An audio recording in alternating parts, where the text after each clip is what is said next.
बीडमधील GST विभागातील अधिकारी सचिन जाधवर यांच्या मृत्यू प्रकरणात अनेक संशयास्पद बाबी, पोलिसांकडून तपासाबाबत कमालीची गुप्तता।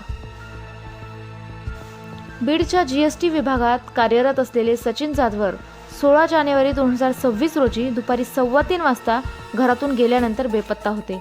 यानंतर काही तासातच पत्नी मयुरी जाधवर यांनी शिवाजीनगर पोलिसात सचिन जाधवर बेपत्ता असल्याची तक्रार दिली। यानंतर या अधिकाऱ्याचा धुळे सोलापूर महामार्गालगत मांजरसुंबा घाटातील जुन्या बंद पडलेल्या रस्त्यावर एका पांढऱ्या रंगाच्या कारमध्ये मृतदेह आढळला होता।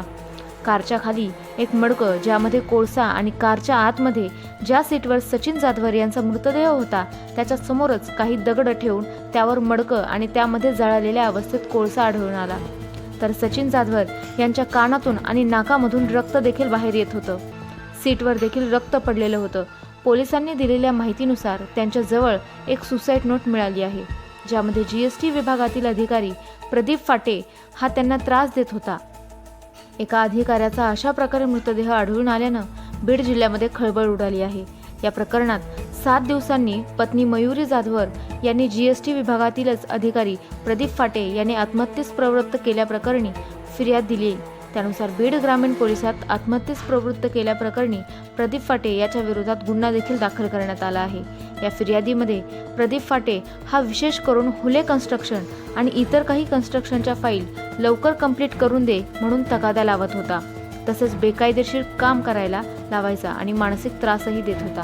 तपासी अधिकारी API बाळराजे दराडे यांनी फोनवरून दिलेल्या माहितीनुसार सचिन जाधवर यांनी गाडीमध्ये थंडी लागू नये म्हणून एका मडक्यामध्ये कोळसा पेटवला होता, मात्र गुदमरून त्यांचा यामध्ये मृत्यू झाला असं ते म्हणाले। दुसऱ्या बाजूला पोलिसांनीच दिलेल्या माहितीनुसार सुसाईड नोट मिळाली असून अधिकाऱ्याच्या त्रासाला कंटाळूनच त्यांनी आत्महत्या केली आहे असं देखील सांगितलं जात आहे।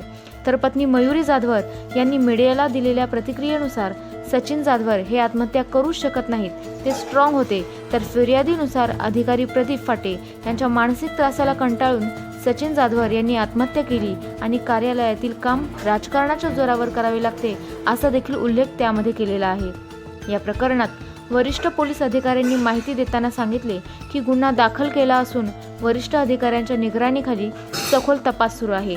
मात्र या प्रकरणातील तपासाबाबत घटनेबाबत कमालीची गुप्तता बाळगली जात आहे। दरम्यान फॉरेन्सिक टीमने गाडीवरील काही हाताचे ठसे आणि रक्ताचे नमुने देखील घेतले आहेत। यामुळे शवविच्छेदन अहवालासोबतच फॉरेन्सिक टीमच्या अहवालातून या प्रकरणाची स्पष्टता होईल। तर सचिन जाधवर यांच्या संशयास्पद मृत्यू प्रकरणात नेमकं काय दडलंय असा प्रश्न देखील या ठिकाणी उपस्थित राहत आहे। बीड येथील वस्तू व सेवा कर अधिकारी श्री सचिन जाधवर यांना आत्महत्येस प्रवृत्त केल्याबाबतचा गुन्हा त्यांच्या पत्नीच्या तक्रारीवरनं दिनांक 23/1/26 रोजी दाखल करण्यात आलेला आहे आणि सदर गुन्ह्याचा तपास हा माननीय वरिष्ठांच्या पर्यवेक्षणाखाली सखोलपणे करण्यात येत आहे।